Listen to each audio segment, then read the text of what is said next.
Welcome to the Alberta Legislature for Wednesday, May the 9th, 1990. I'm David Carter, Speaker of the Assembly and member for Calgary-Egmont.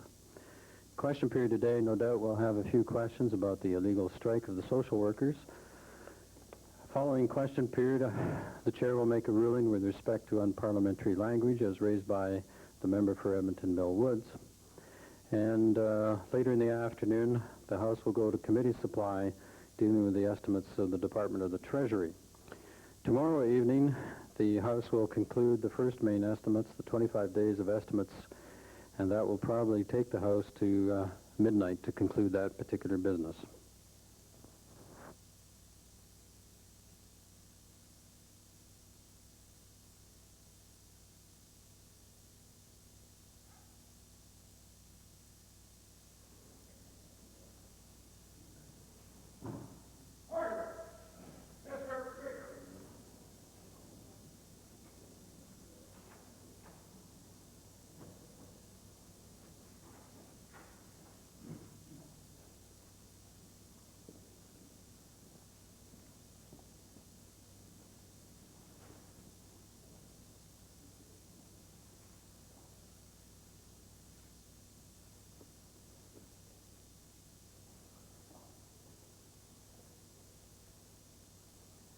Let us pray.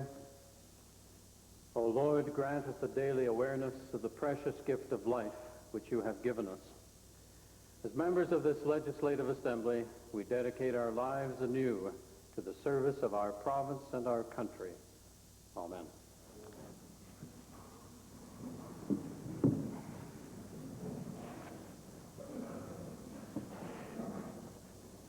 Introduction of visitors. Presenting petitions. Reading and receiving petitions. Presenting reports by standing and special committees. Notices of motions. Introduction of bills.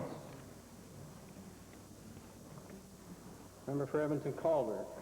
Thank you, Mr. Speaker. I request leave to introduce Bill number 227, the Quality Child Daycare Training and Standards Act. This bill requires training of daycare workers and standards for daycare that go beyond what this government's white paper on daycare recommends. This bill also requires the establishment of a provincial directory to provide information on licensed child care centers to parents. Thank you. The honourable member for Edmonton Calder has moved first reading to Bill 227, Quality Child Daycare Training and Standards Act. Those in favor of first reading, please say aye. Opposed, please say no. Carried. Bill number 227, Quality Child Daycare Training and Standards Act, introduced by the Honourable Member Ms. Melsmith, is now read a first time. Edmonton Highlands. Thank you, Mr. Speaker. I beg leave to introduce Bill 234, Arts Board and Arts Council Act. Mr. Speaker, the purpose of this bill is to democratize and take the politics out of the granting system, that is what remains of it, to the arts in Alberta, which is a vital and growing industry. Member for Edmonton Highlands has moved first reading to Bill 234, Arts Board and Arts Council Act. Those in favor of first reading, please say aye. Opposed, please say no. So ordered. Bill number 234, Arts Board and Arts Council Act, introduced by the Honourable Member Ms. Barrett, is now read a first time. Tabling returns and reports. Honourable Premier. Mr. Speaker, I'd like to table four copies of the communiques which were issued by the Western Premiers in the Western Premiers Conference in Portage la Prairie over the last 3 days. All members will be receiving copies, Mr. Speaker. I thought they could be helpful for them in assessing the work of the Premiers and looking ahead into the future. The member for Minister of Culture, Multiculturalism. Mr. Speaker, I'd like to table 4 copies of the annual report of the Department of Culture and Multiculturalism for the year 88-89. Okay. Additional? No. Introduction of special guests. The Deputy Speaker, the member for Drumheller. Mr. Speaker, it is indeed my pleasure today to introduce to you and through you to all members of the Assembly, an old and dear friend of many members of our Assembly, the former member for Old Didsbury, Mr. Robert Curtis Clark, who is also a former leader of the official opposition, and I'd ask him to rise and receive the traditional warm welcome of our assembly.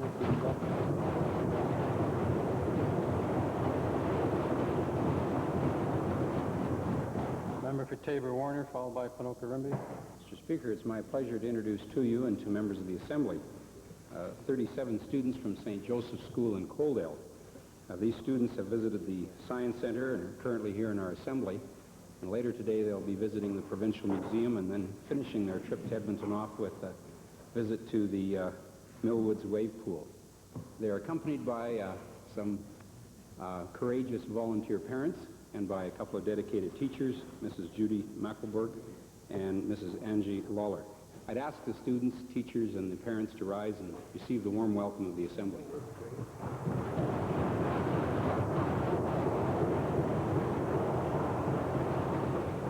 Ponoka-Rimby.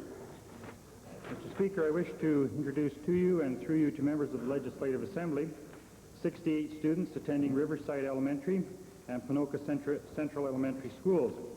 They are accompanied by their teachers, Mr. Jim Raji from Riverside Elementary, and teachers Mr. Jim Erickson and Mrs. Colleen Shays from Central Elementary. They this morning visited the art gallery, and on their way home they have the traditional visit to McDonald's. Mr. Speaker, they are seated in the members and public galleries, and I would now ask them to stand and receive the warm welcome of the Assembly.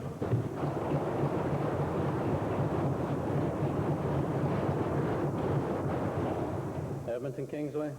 Thank you, Mr. Speaker. It's my pleasure today to introduce 23 students from St. Pius School in the constituency of Edmonton Kingsway. They're accompanied by their teacher, Ron Huber, and I would ask that they rise and receive the warm welcome of the Assembly.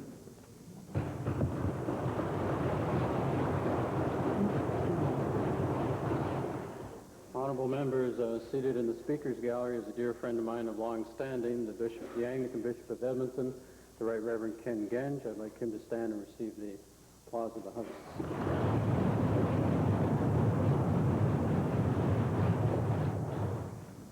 Ministerial statements. Oral question period. Mr. Speaker, here's the way Alberta's famous labor laws really work for public employees. If the government won't bargain at the bargaining table for organization of work, assignment of duties, and the number of employees, the government-appointed arbitration board can't deal with those matters. The Minister of Labor knows this. After all, it was this government that deliberately wrote the laws this way. So to avoid reducing social workers' caseloads, this government has refused to make a meaningful offer at the table, knowing full well that forced arbitration can't touch the subject. It's a winning deal for the lousy labor laws of this province, a winning deal for the Conservative government, and nothing but a losing deal for the frontline workers, Mr. Speaker. My question to the Labor Minister is this. Now that the social workers have even brought a negotiating table right to the doors of the Legislative Assembly to get the issues of caseloads right on the bargaining table, will the minister prove that the government is not acting in bad faith and make a proposal, a meaningful proposal, regarding social workers' labor loads? Mr. Speaker, I find it distressing that the member opposite is, in fact, construing the events that have occurred so far in the manner she has. It seems to me that when we have said day after day after day after day that we are at the table waiting for the social workers to come back and discuss the details of the proposals, that is a very clear message. It seems to me that when the social workers walk away from the talks, that is also a clear message of their intent. It seems to me when we offer mediation and they refuse, that there is only one place to point when you're talking about not having meaningful discussions, and that is because they have refused to come to the table. It is clear to us today, Mr. Speaker, that the social workers do not want to negotiate. They want to fight. Although some members have returned to their jobs, about 750 social workers remain on the streets in defiance of the law. Mr. Speaker, that to me indicates where the commitment to bringing this dispute to a solution, that is the indication of who's prepared to talk and who's not prepared to talk. Well, Mr. Speaker, on the subject of commitment, if this labor minister and this social services minister were serious about their so-called offer, they would have made a commitment, not something vague that says without prejudice, meaning the government says one thing, but we might do another, Mr. Speaker. Shame. Mr. Speaker, I ask the minister this: why not show a modicum of good faith now while the social workers are outside with their bargaining table? Go outside, sit down with them and say, we will commit to reducing your caseloads. Here's how we're going to do it, and here's by how much. Or is pride getting in the way now, Mr. Speaker? For breaking the law. Mr. Speaker, as I said, there are approximately 750 social workers who are still on the streets in defiance of the law. Now, to me, that indicates one thing and one thing only. They do not want to negotiate, they want to fight. They have no intention of trying to break this impasse, Mr. Speaker. We know from comments made months ago by the social workers that this is a strategy. It's all part of the strategy. They did not want to come to a conclusion. They did not want to sit there at that table going over the details.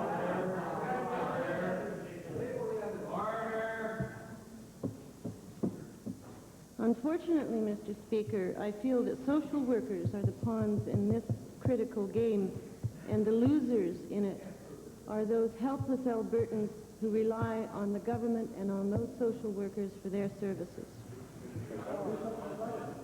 Well, Mr. Speaker, unless I misheard, what the minister is really saying is the social workers are to blame for the conservatives' lousy labor laws. That's outrageous, Mr. Speaker. Mr. Speaker, isn't the real reason, maybe the minister will answer this, although given the track record I wouldn't be surprised if she doesn't, isn't the real reason that the government won't bargain fairly on this critical matter because you know that your laws are going to mean that they go to arbitration and you don't have to deal with this issue? Isn't that what this is really about, Mr. Speaker? Mr. Speaker, how can you bargain when somebody has walked away? It takes two to tango. It takes two to tango. We have gone so far as to continue to reassure and to assure the social workers that we want to continue talking about the details of solutions here.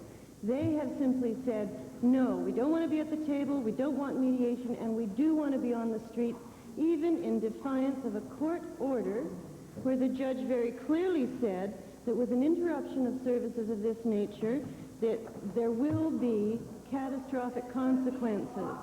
Now, I ask you, Mr. Speaker, I ask you, does that show a commitment on the side of the social workers to work within a collective bargaining process?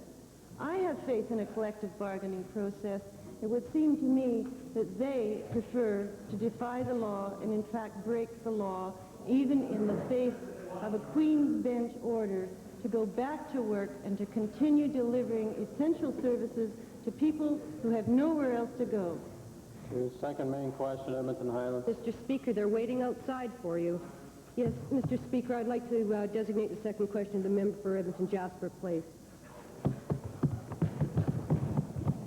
Mr. Speaker, twice in the past year, Albertans have been forced into the courts to try to combat this government's failure to allow proper environmental impact assessments.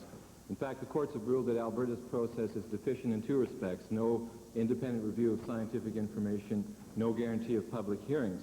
So far, the government's failed to bring forward any new proposals for environmental impact assessment, and so citizens are forced to use the federal legislation. I wonder if the Premier can confirm the real reason the government has not come forward with any new proposals to date is that they want to ram the new ALPAC proposal through without a new set of hearings and a new review. No, Mr. Speaker, the honourable member is again totally incorrect. Well, it's an interesting reply, Mr. Speaker. A concerned citizen has leaked a copy of an action plan prepared by some top civil servants in the Department of Federal and Intergovernmental Affairs and in the Environment Department, The action plan suggests that the province wants the new federal Environmental Assessment Act to block citizens' access to the court. Rather than solve the problem, they try to take away the one remedy that citizens already have.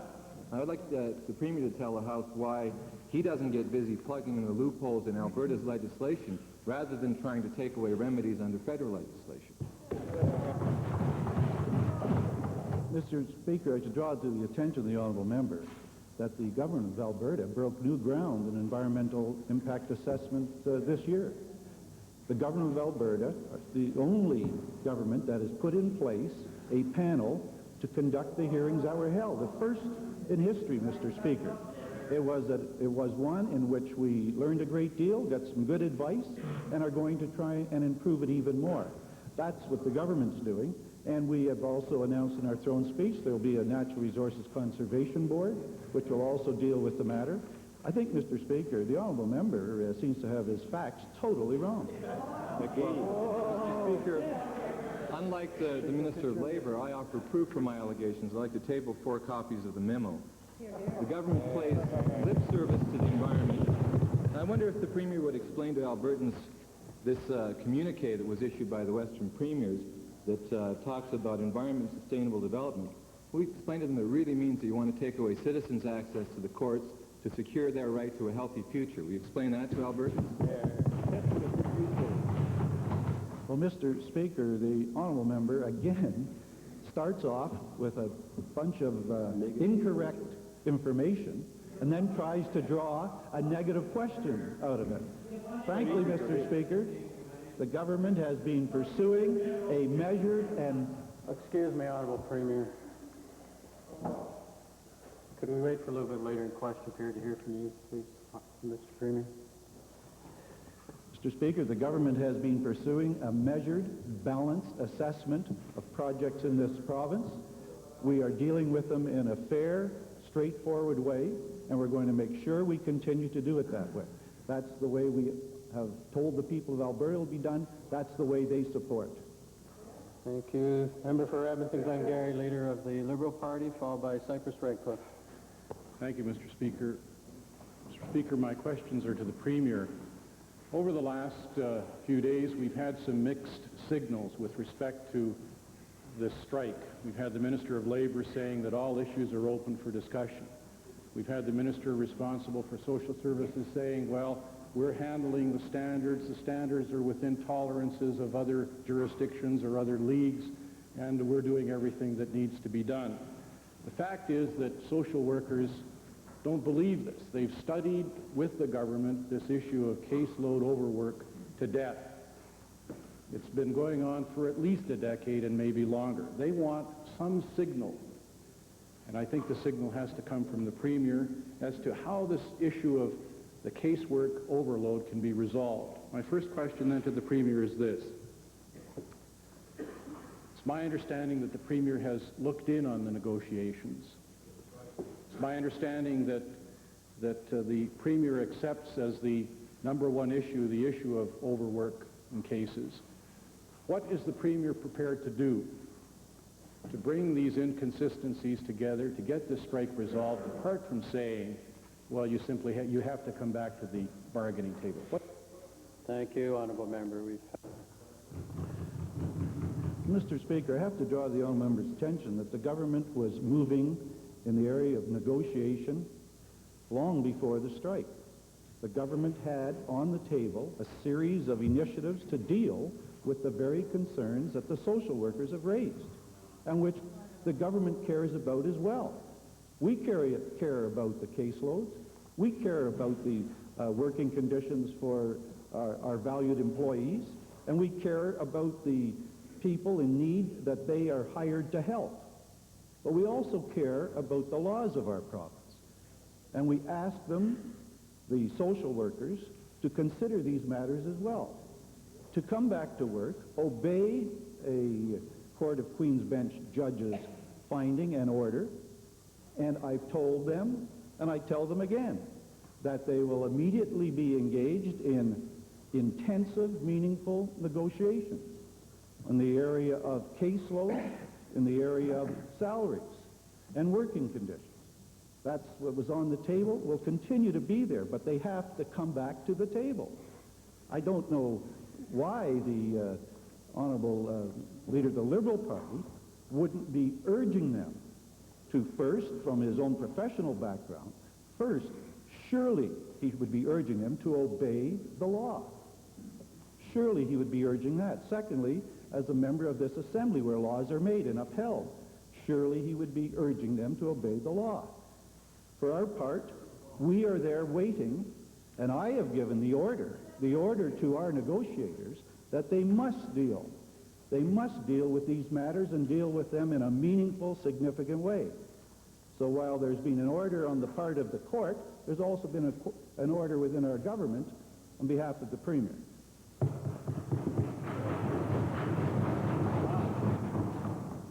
Mr. Speaker, for the record, this member representing Edmonton Glengarry has indicated that the striker should go back to work.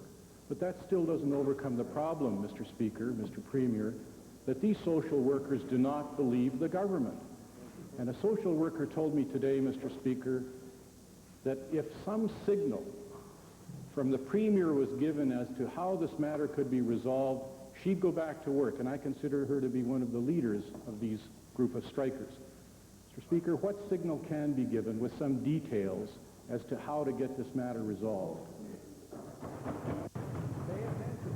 First of all, Mr. Speaker, I congratulate the honourable member for reversing his position from not from condoning breaking the law to now asking that they observe the law. I congratulate him for that reversal of his position.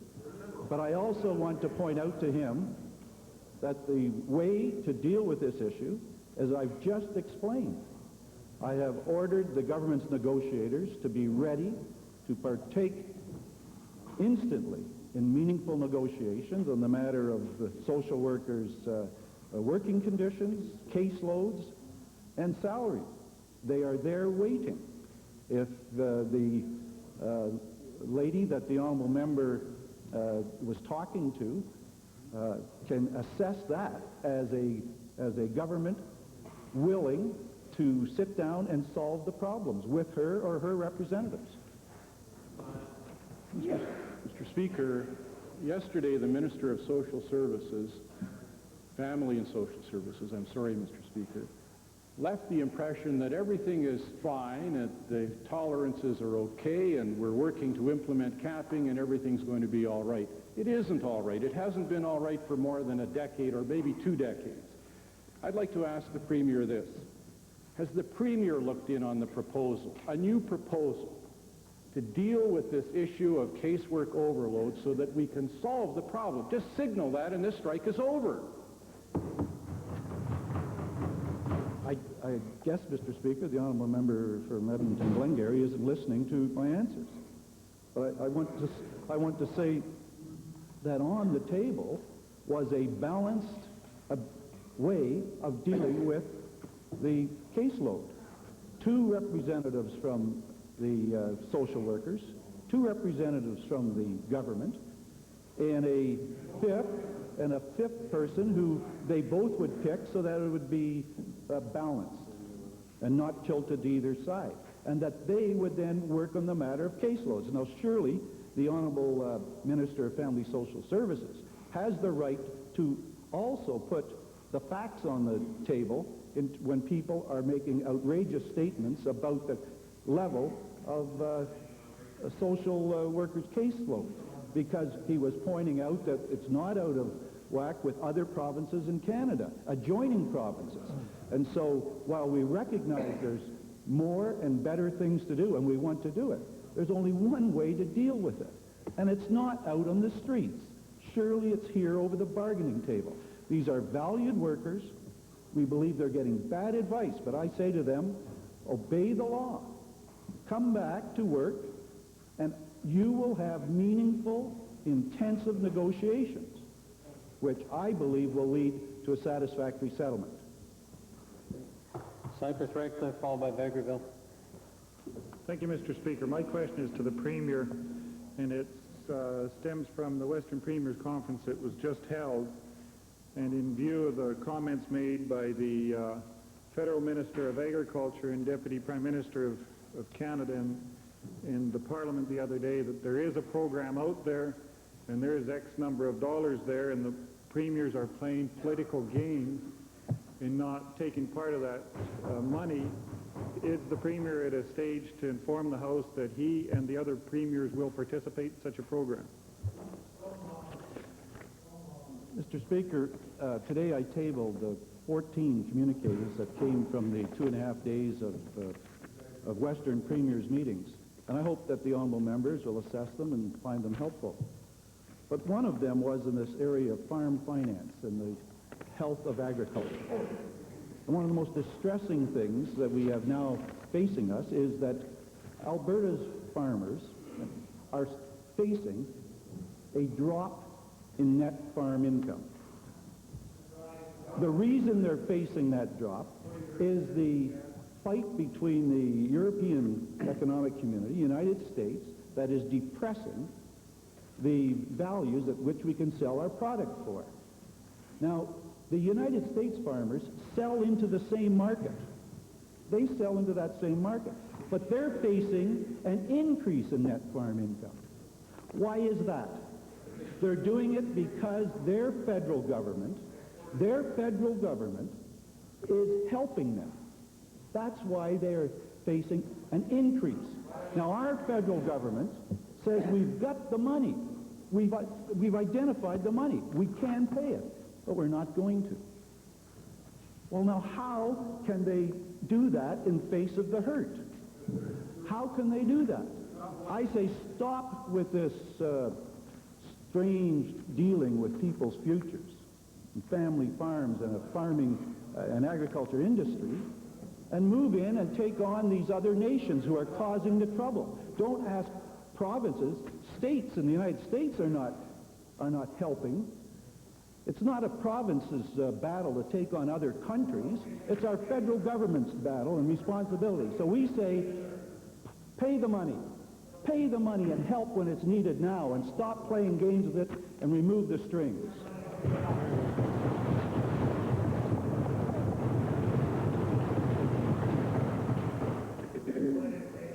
Mr. Speaker, my supplementary question is also to the Premier, and I wonder if the discussion of interest rates and finance came forward, because the numbers the federal government talks about, $300 or $400 million, wouldn't even pay the difference in their stupid interest rate policies that they've decided to carry forth. And I wonder if the Premier is... I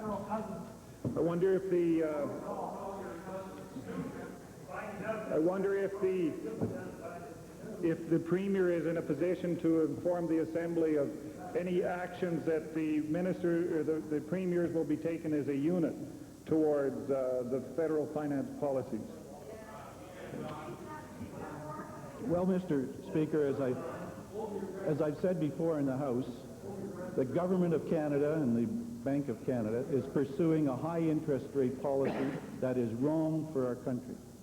It is directed at a few hot spots of economic activity in Canada, southern Ontario, and perhaps the lower mainland of British Columbia. But just as the rest of the country is starting to participate in economic growth and expansion, we are being hit with this high interest rate policy that has the potential for a made-in-Canada recession. We have the case, and I'm sure members would recognize this, where we now have 600 basis points, almost 600 basis points higher interest rates in Canada than in the United States. Now, over the years of that comparison, average has been something under 2%, 200 basis points. So we now have a bad interest rate policy hurting our farmers and ranchers and homeowners. Now, we are doing what we can. We are helping at 9% money on a long-term basis. We're helping in homes. But you can't pit a provincial treasury against a bad national policy. So we've called on the federal government to stop this high interest rate policy. Let the dollar go down.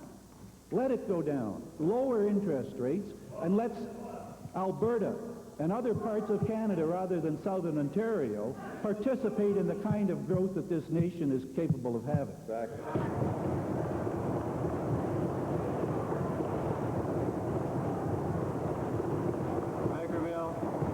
Mr. Speaker, if we were to try and enunciate all of the programs that conservative governments in Alberta and Ottawa have that are hurting rural Albertans, we'd be here all day. But it's well known the damage that's been done to the pork industry in the province of Alberta by this government's bungling. I suggest as well, however, Mr. Speaker, that their incompetence, secrecy, and favoritism has done substantial damage to the beef industry as well. It's well known by now that Gainers is planning on to phase out their Millwood beef facility and eventually will close the beef slaughter capacity at their main plant on 66th Street.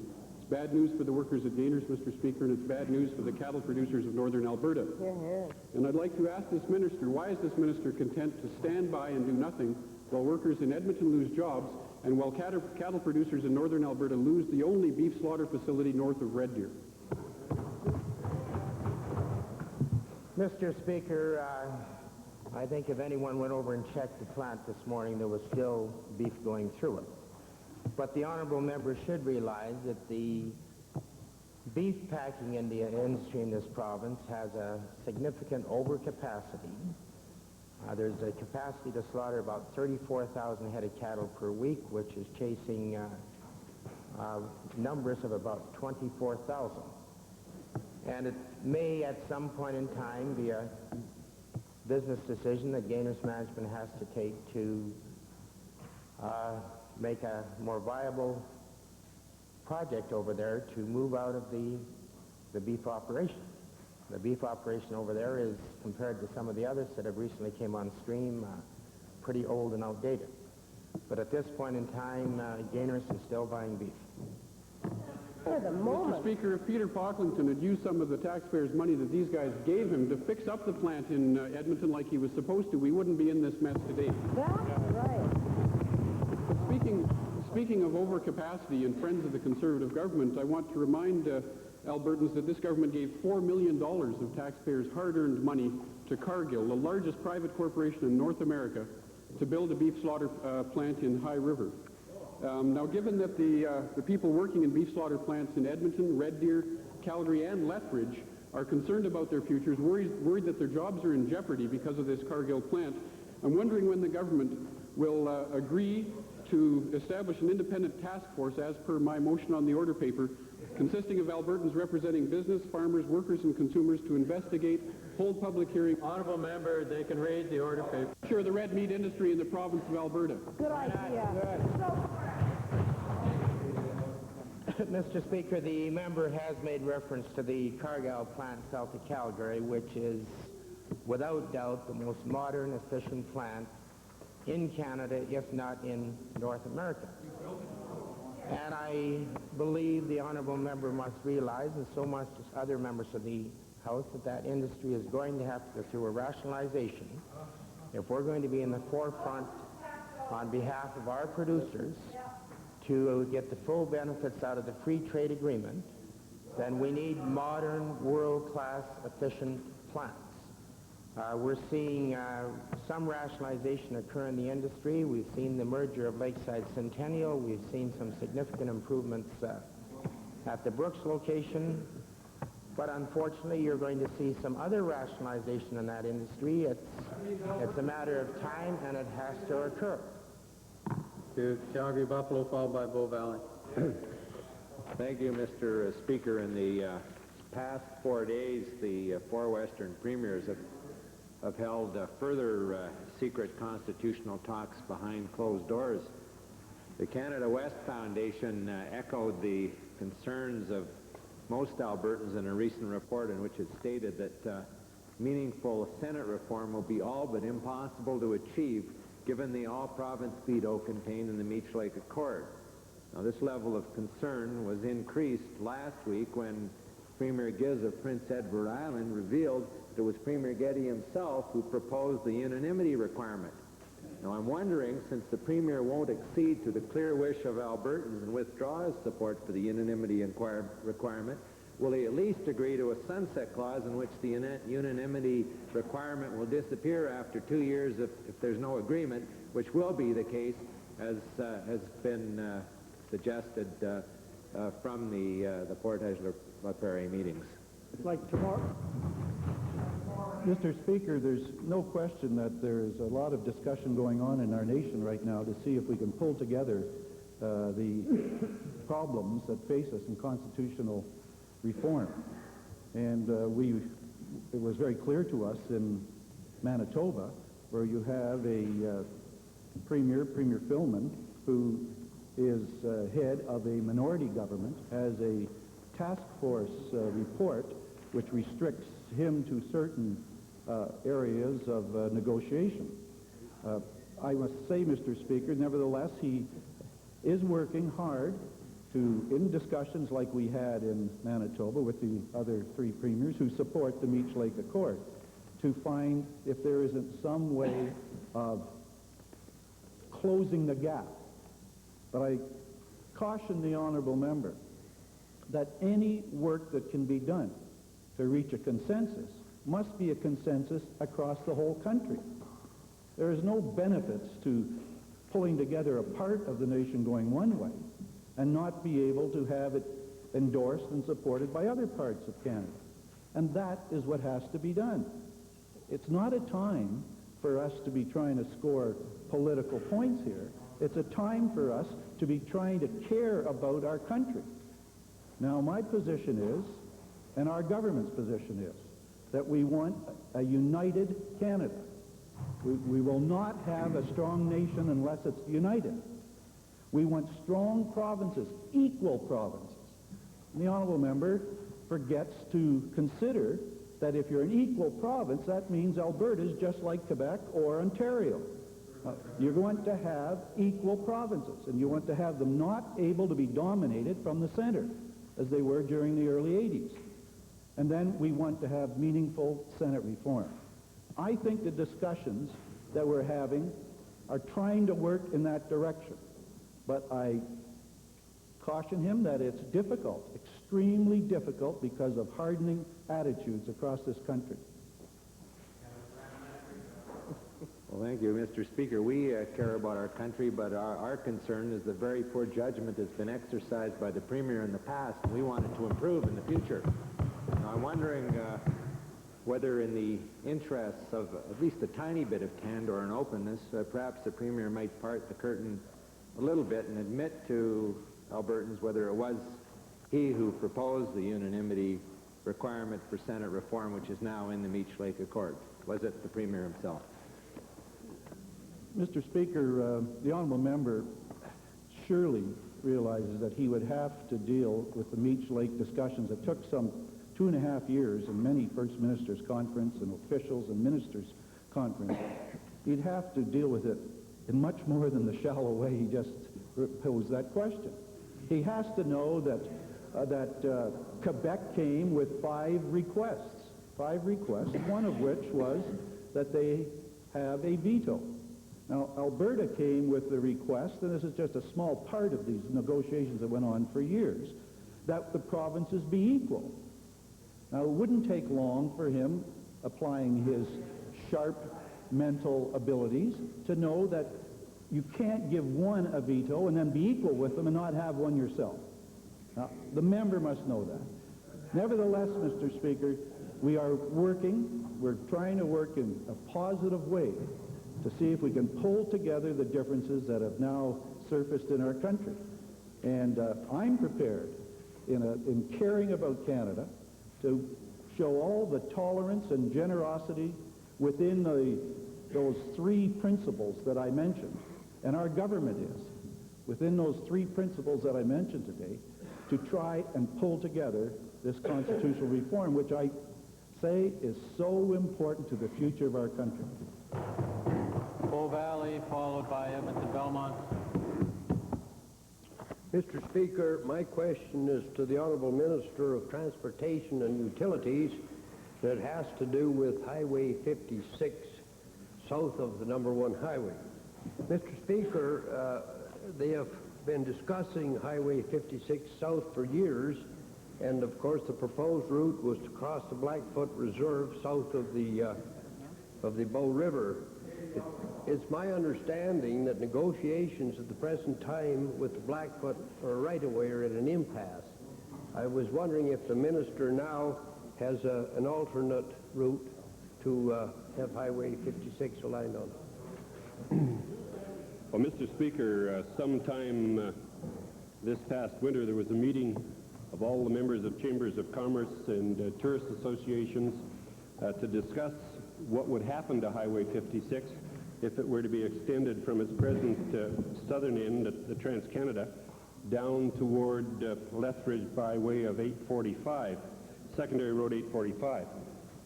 To do that, it has to cross the Blackfoot Indian Reserve, and we have had some discussions, not very successful to this point in time, but I anticipate having some discussions with the chief and council this summer. We were asked to look at whether there was an alternative, and I might say these were the discussions, Mr. Speaker, that took place at that meeting, and they are 160 kilometers, or 100 miles, whichever you're clicking in, south of the Premier's constituency, across the Trans-Canada to the south, and the alternate route we were asked to look at would be probably between 20 and 25 kilometers, and we haven't gone any further than that at this present time. Well, Mr. Speaker, I've been asked to attend a meeting that involves the Blackfoot and some other people on Friday evening. Now, I was wondering if there's any discussion about the extra costs for the 25 extra kilometers of route to go around the highway as compared to the cost of crossing the reserve. I can't really respond to that right at the moment, Mr. Speaker, because I don't know the price of the land if we are able to obtain the surface rights through the reserve to extend the road south. But taking that into consideration at whatever price it may be, and then measuring against the alternative and what those costs may be, and we'll have them probably sometime later this summer, I would say by the end of July, first part of August. Thank you, Edmonton Belmont. Mr. Speaker. Mr. Speaker, the Minister of Labour has the last few days danced the two-step Tory shuffle around the issue of negotiations with provincial employees. With respect to social workers, we've had the minister stand up and say if the workers will go back to work, then we'll go to the table and we'll negotiate. With respect to Local 3, the prison guards in our province, they want to negotiate, and they want to negotiate the matter of pensions. But what's happened, Mr. Speaker, is that the government has put down a final offer which proposes nothing more than to have yet another study on the matter of pensions. It's very clear, Mr. Speaker, that the government can't be trusted to negotiate in good faith. Workers know it, we know it, and that's why we've got the problems right now. So I would ask the minister, given that negotiations mean negotiating something tangible, why is it that the government is only prepared to offer the workers, the prison guards, just a study on the matter of very important pensions? Mr. Speaker, once again we have the wrong information being brought to this House, and perhaps that's why I keep saying that we should not be negotiating these contracts here. The proper forum is at the bargaining table with the representatives of the very people it affects most directly. And to start trying to negotiate across the floor is totally ludicrous, but particularly when you get totally garbled facts coming in. So let me try and correct the facts initially. First of all, we did not walk away from the table. It was the negotiators for the prison guards, correctional officers, who walked away at 3 o'clock, 5 minutes past 3 yesterday afternoon. We were still there prepared to continue discussions. On salary, we're some distance apart. They want 20%, Mr. Speaker, over 2 years, something that the market doesn't come close to justifying. Secondly, on the pensions issue, they've demanded that their pension plan be changed within 2 months. Pensions, Mr. Speaker, are not an easy, simple issue. We've said, now let's try and sit down and talk this one through. Let's talk it over in particular with the administrators of the plan, who happen to be experts in the Department of Treasury. A reasonable offer, Mr. Speaker, a reasonable offer to discuss the details further, and again to encourage our employees, or at least their representatives, to be part of a solution that is fair for everybody. But our employees, Mr. Speaker, it looks to me more and more, are being very badly served by their representatives. Mr. Speaker, if you want to talk about garbled facts, it wasn't 20% that they were after over 2 years. It was 8 and 8, and unless your addition is different than mine, that doesn't add up to 16%. However, if we're going to have decent negotiations at the table, then why doesn't the minister bring back an amendment to the Public Service Employees Relation Act and delete that offensive section, 48(2)D, which restricts the matter of arbitration on the matter of pensions? Amend that. Let's get some decent negotiations going. Mr. Speaker, the opposition continues to delight in saying it's the legislation that is at fault. There is nothing in the legislation that is at fault. It is, in fact, these people who are playing games, and the pawns in these games is, in fact, our very valuable workers, our employees. And what their leaders are up to is another question. But let's look at the process across Canada. Whether the civil servants have a right to strike or don't have a right to strike, in every piece of legislation, save and except Newfoundland, there is a section similar to the one that the honourable member has just mentioned. And let's look at a neighbouring province, British Columbia. They have the right to strike there, but do they have the right to negotiate pensions? They don't even have the right to negotiate them, let alone arbitrate them, which are two quite distinct, different processes in collective bargaining. So, it seems to me, Mr. Speaker, that when we sit down at a table with representatives of our employees, and we say to them, we want to work through and negotiate with you on these matters, and we offer sensible and meaningful mechanisms for doing so, and they walk away, then again I have to question the leadership that they are finding on their side. The member for Calgary, McKnight, followed by Wainwright. Thank you, Mr. Speaker. Mr. Speaker, the Minister of Advanced Education has successfully memorized two figures, 29 institutions and $1 billion. And not one answer goes by without this recording. Universities, including the University of Alberta,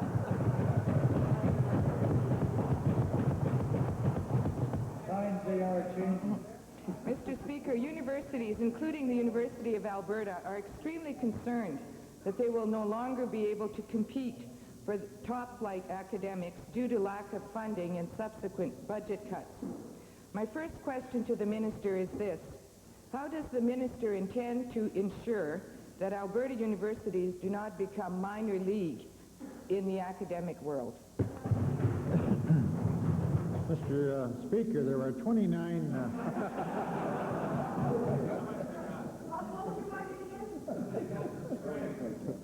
Mr. Speaker, let us remember that the role of the universities in this province are first and foremost for education, secondly for research, and thirdly for community service. And their primary role is to educate Albertans who wish to attend. If the University of Alberta, which, quite frankly, with its $250 million budget, is really second to none in the country when one considers the very modest student fee, tuition fee, if they wish to get into a bidding war to attract higher PhDs, then I'm afraid they're going to have to resolve that with their own type of revenue.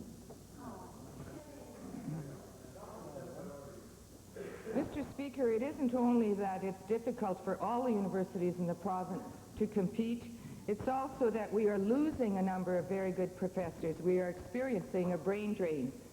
At the University of Lethbridge, a number of professors are leaving because of insufficient funding, including one professor simply because the University of Lethbridge could not cut his teaching load by one class, and he has decided to accept a job in the U.S. Mr. Speaker, to the Minister, the gutting of our post-secondary system is not isolated to the University of Alberta, as I said. It's hitting all 29 institutions. Will the Minister commit himself to consulting with each president of each of the 29 institutions to determine what the effect of budget cuts have been in each institution's ability to recruit and retrain staff? interesting, Mr. Speaker. The member for McKnight's original question was with regard to research staff, academic staff at the institutions. The U of A, I might point out, attracted over $68 million last year in terms of research grants. The University of Lethbridge, Mr. Speaker, the honourable members mentioned, attracted the highest funds of any institution in Canada for its size in terms of research funds. Surely that would testify to the fact that academic staff and research there obviously are quite content. As to the future, Mr. Speaker, with a commitment by this government, which is simply a trustee for the taxpayers of this province, of contributing over $1 billion to our post-secondary system, if the honourable member has suggestions, bearing in mind her own leader's comments about financing, as to where that money is to come from, to put us more in a higher standard than a per capita funding, then I wish the honourable member would suggest it to the government, or certainly to me as minister. Wainwright. Thank you, Mr. Speaker. My question is to the provincial treasurer. And last week there was an announcement regarding the issue of new Alberta capital bonds. And in the past, these bonds have... I'm sorry, honourable member. Rule of anticipation comes into play. Applies this afternoon because of order, please. Order in the whole House. Thank you very much. Honourable members crying out about researchers should deal with it in their own caucus from time to time.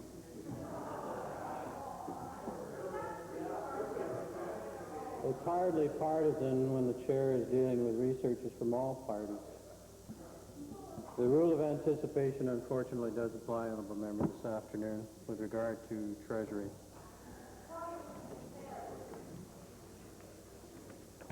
Calgary Forest Lawn.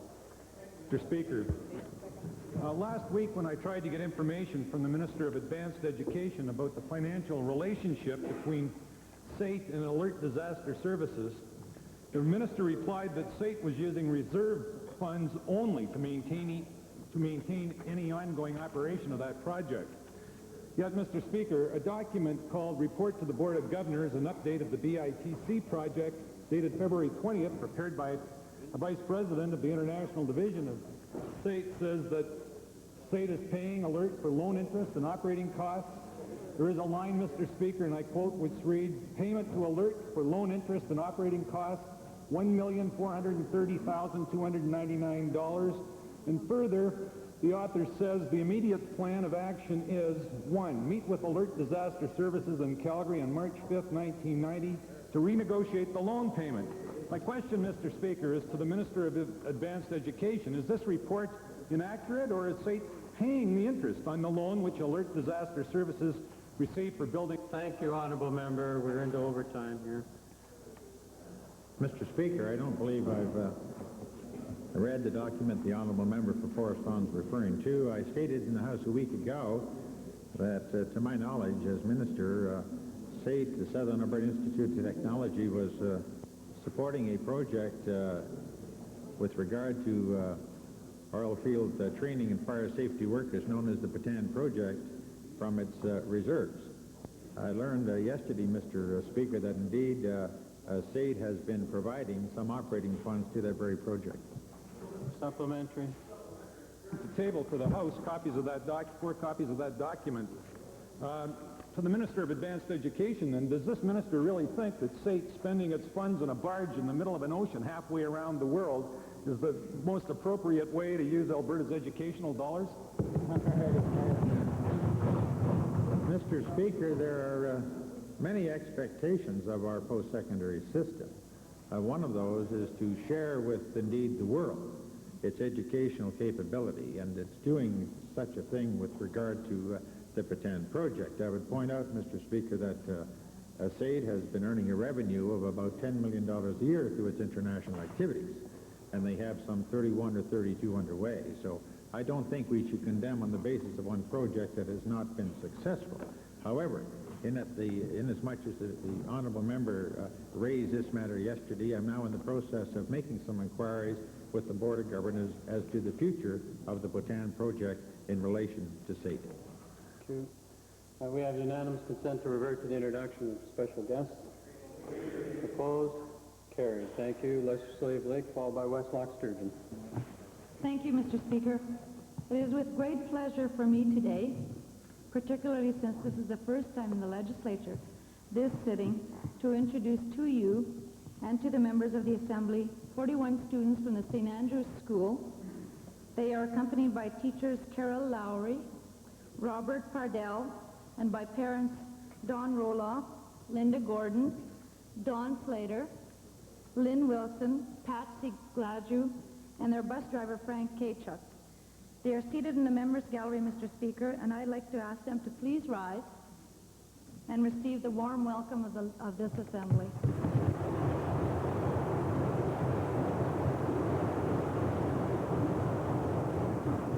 Westlock Sturgeon, followed by Edmonton Center.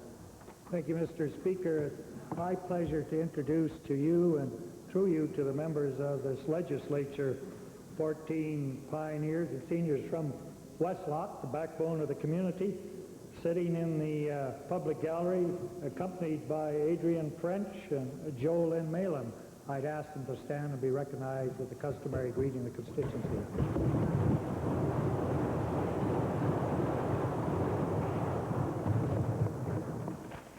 Mr. Speaker, I'm pleased to introduce 32 students from the Alberta Vocational Centre who are visiting with us today. Mr. Speaker, recently the Alberta Vocational Centre had an open house to which the Minister of Advanced Education and Career Development and myself were. We saw the excellent work that goes on in the programs there. I'd ask the 32 students with their teachers Carol Fay and Ann Nicolai to please stand and receive the welcome of the members of the Assembly.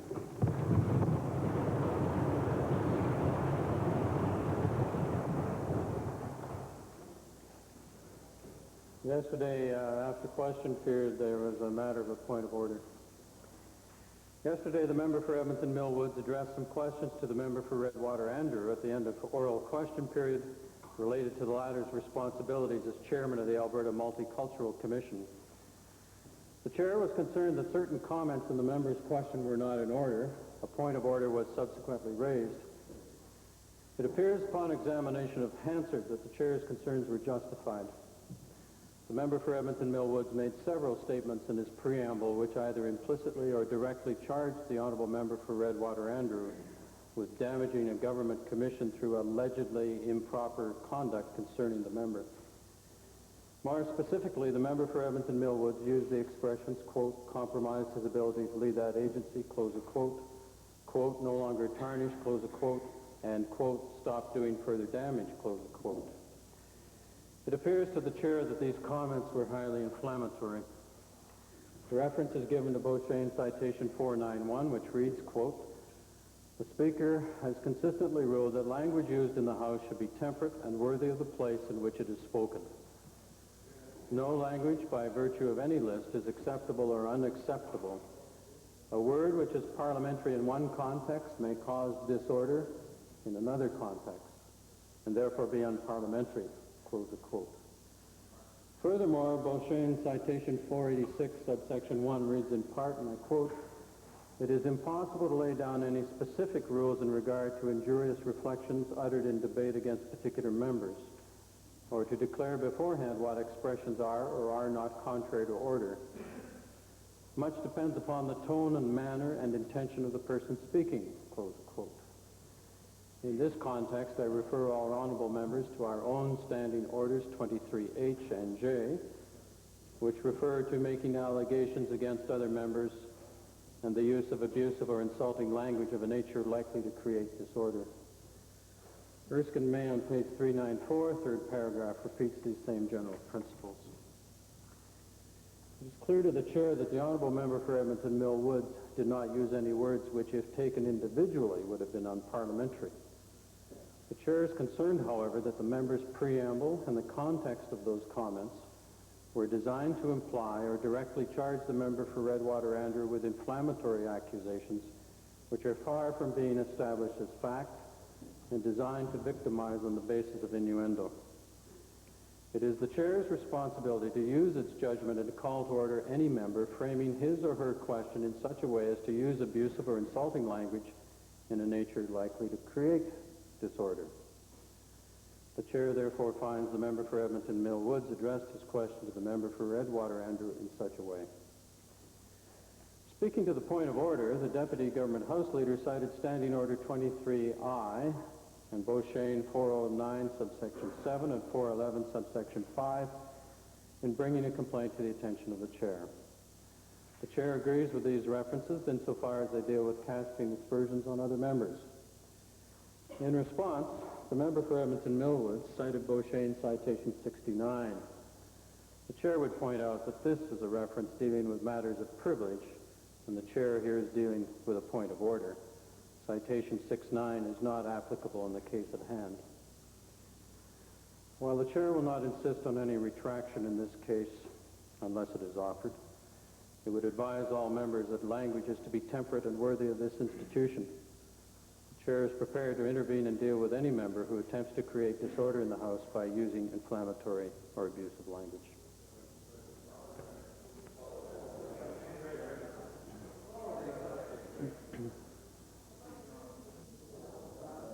Honorable members, order. The Chair notes that the member did not rise.